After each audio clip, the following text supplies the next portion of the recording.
बघा विद्यार्थी मित्रांनो, चला शिकूया प्रयोगातून विज्ञान या उपक्रमाअंतर्गत या शनिवारी आपण नवीन प्रयोग शिकणार आहे आणि प्रयोगाचं नाव आहे जल तरंग। जल म्हणजे काय रे? पाणी। पाणी। जल म्हणजे पाणी आणि जलतरंगातून ध्वनी निर्मिती होते। काय होते? ध्वनी निर्मिती। आता ध्वनी म्हणजे काय? ध्वनी म्हणजे आता हा ऐकायला येते आपल्याला, हा आहे ध्वनी म्हणजे काय आहे? आवाज। आवाज म्हणा मग, ध्वनी म्हणजे आवाज। ध्वनी म्हणजे आवाज। मग या जलतरंगातून ध्वनी निर्मिती कशी होते हे आज आपण या प्रयोगामध्ये शिकणार आहे। आणि या प्रयोगासाठी आपल्याला साहित्य लागणार आहे काचेचे ग्लास किंवा स्टीलच्या 7 वाट्या पाहिजे किंवा 7 ग्लास पाहिजे। त्यानंतर पाणी पाहिजे, नंतर चमचा पाहिजे आणि त्यासाठी प्रत्येक ग्लासाच्या पाण्यात टाकायसाठी वेगळे वेगळे रंग पाहिजे। प्रयोगासाठी लागणारं साहित्य मी इथे आणलेलं आहे। हे आहे काचेचे 7 ग्लास। त्यानंतर या मगामध्ये आहे पाणी, नंतर हा आहे चम्मच आणि हे आहे कलर्स, जे आपल्याला या 7 ग्लास मध्ये वेगळे वेगळे आपल्याला कलर्स हे मिक्स करायचे। त्यासाठी हे साहित्य आणलेलं आहे। मध्ये पाणी घ्यायचं आहे, पण प्रत्येक ग्लास मध्ये पाणी कसं घ्यायचंय? पहिल्या ग्लास मध्ये थोडं टाकलं, त्याच्यापेक्षा थोडं जास्त पाणी दुसऱ्या ग्लास मध्ये असायला पाहिजे।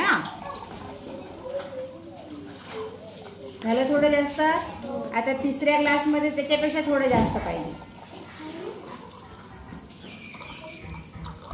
झालं। चौथ्या ग्लास मध्ये तिसऱ्या ग्लास पेक्षा जास्त। 5व्या ग्लास मध्ये चौथ्या ग्लास पेक्षा जास्त। 6व्या ग्लास मध्ये 5व्या ग्लास पेक्षा जास्त पाणी।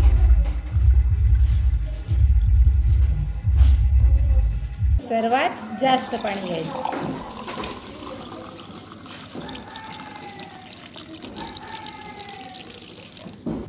आता आपण काय करणार आहे? या पाण्यामध्ये वेगवेगळे रंग मिक्स करणार आहे।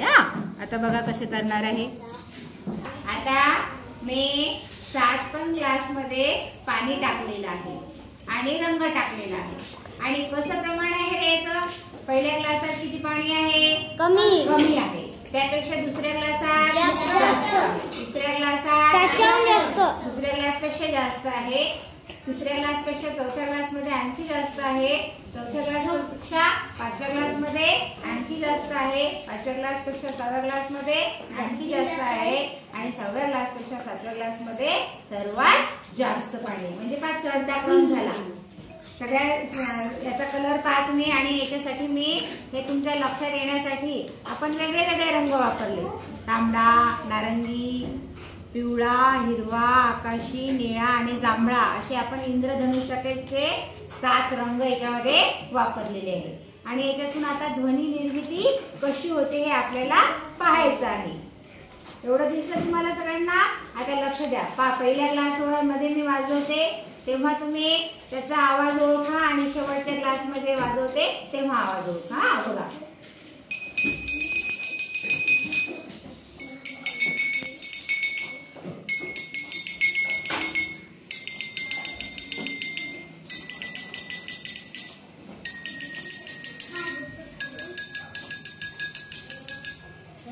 कसा आवाज आला रे? पहिल्या ग्लासात जास्त आवाज आला आणि याच्यामध्ये पाणी जास्त आहे पण आवाज कसा आला?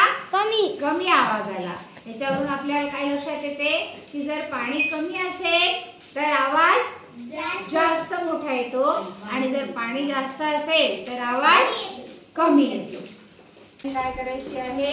टिचकी मारायची आहे आणि कसा आवाज येतो याचं तुम्हाला निरीक्षण करायचं। प्रत्येक ग्लासवर चमच्याने टिचकी मारणार आहे।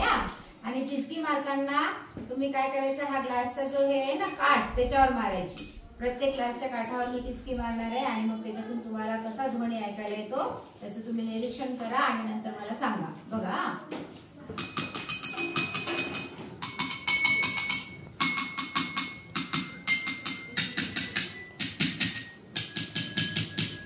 कसं ऐकायला येते? याच्यात मोठा आहे आणि याच्यात कमी आहे.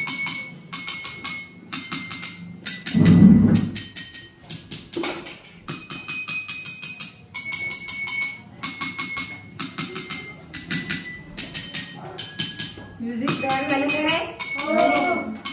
संगीत तयार झालं. या पाण्यामध्ये जेव्हा या जास्त पाणी असलेल्या इथे जेव्हा मी टिचकी वाजवते तेव्हा आवाज तसा दबका येतो है ना.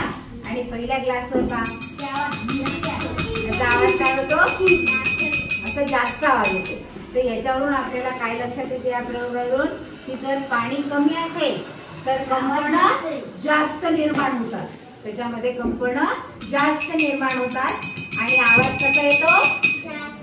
मोठा आवाज येतो. आणि आता याच्यामध्ये पाणी जास्त आहे इथे काय होते? कंपनं कमी निर्माण होतात आणि आवाज मग लहान येतो. समजलं तुम्हाला? या प्रयोगावरून काय शिकतो आपण की जे प्रसार माध्यम आहेत त्याच्यामध्ये तुम्हाला ध्वनी ऐकायला येतात तर त्याची सैद्धांतिक माहिती आपल्याला या प्रयोगावरून लक्षात येते की ध्वनी हा निर्माण होण्यासाठी पाणी हे सर्वात मोठं माध्यम आहे. पाण्यामध्ये द्वारे आपण ध्वनी निर्मिती करू शकतो. करून बघितलं, आता तुम्हाला करून बघायचं आहे. चला तर करून बघ. बरोबर टिचकी काठावर मारायची. हा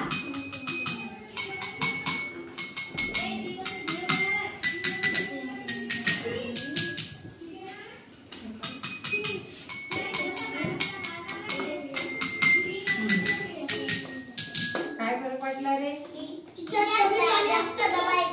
इथे आवाज कमी येतो आणि इथे बा मोठा आवाज येतो आणि इथे बा काय होतो? दबल्या जातो. कंपनं इथे कमी निर्माण होतात म्हणून आवाज दबतो आणि इथे कंपनं जास्त निर्माण होतात. इथे मोठा आवाज येतो की नाही?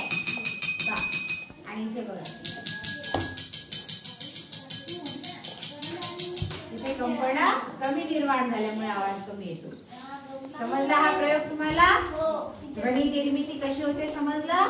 या प्रयोगातून आपण काय शिकलो की ध्वनी निर्मिती करण्यासाठी पाणी हे फार महत्वाचं माध्यम आहे आणि त्याद्वारे कंपन होतात तर निर्माण होतात आणि त्याच्यातून ध्वनी निघतो.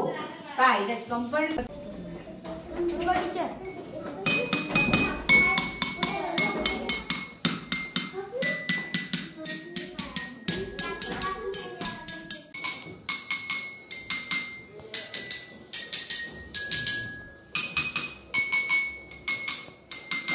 आवाज येतात रे?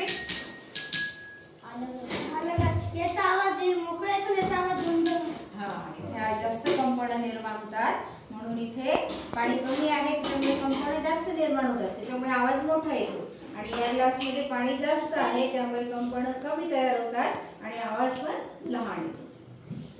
समजला हा प्रयोग तुम्हाला सर्वांना?